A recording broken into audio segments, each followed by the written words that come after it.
programang ito ay rated SPG. Striktong patnubay at gabay ng magulang ang kailangan. Maaaring may masiselang tema, lengguwahe, karahasan, sexual, horror o droga na hindi angkop sa mga bata. May problema eh.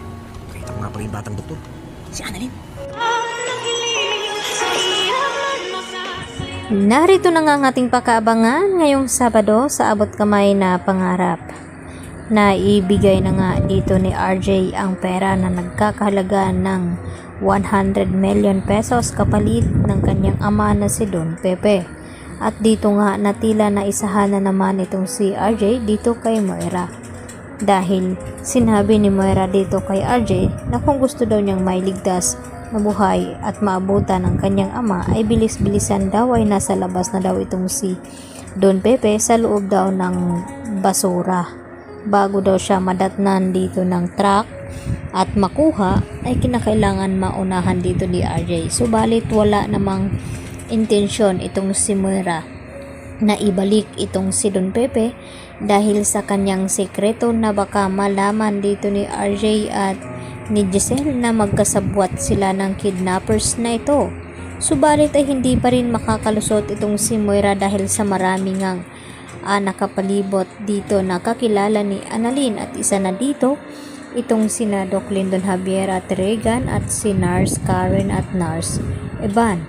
At dito pa naghihintay sa labas itong si Giselle. Kaya dito naman na kita nila Nurse Karen at Evan itong si Moira na nag-disguise na nakabihis pa ito na naka-duster. At gulat na gulat naman itong si Moira na nakita itong sila Nurse Karen at Evan.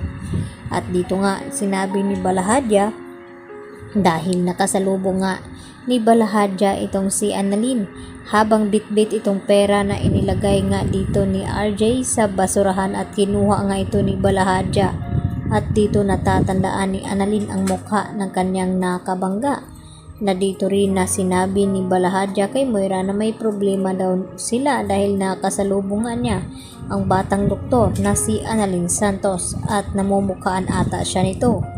Kaya dito rin naman na sinabi ni Moira na nakita din siya dito ng dalawang nurses ng Apex at tiyak ito na magsusumbong kina RJ at Giselle na nakita at naroon itong si Moira sa lugar kung saan na makipagkita itong si RJ sa mga kidnappers na ito. At unti-unti na nga mabobulyaso itong mga plano ni Moira, lalo pa na tinawagan siya dito ni Zoe kung ano na daw ang nangyari sa kanilang transaksyon dito kay RJ upang makuha nga itong pera na napakalaking halaga. Samantala dito rin si Lynette sa bangko kung saan ay pagkalabas dito ni Lynette ibinigay niya dito sa mga ng loob sa kanila at hindi naman tinanggap ang pera dahil nagbago na rin daw ang isip nito at gusto mangyari na gusto nilang makuha itong si Annalyn Santos dahil mas malaki daw ang kanilang makukuha at hindi inaasahan dito ni Lynette na makita nila itong si Patricia Minor at itong si Doc Katie at tinawag nga siya nito at nilapitan.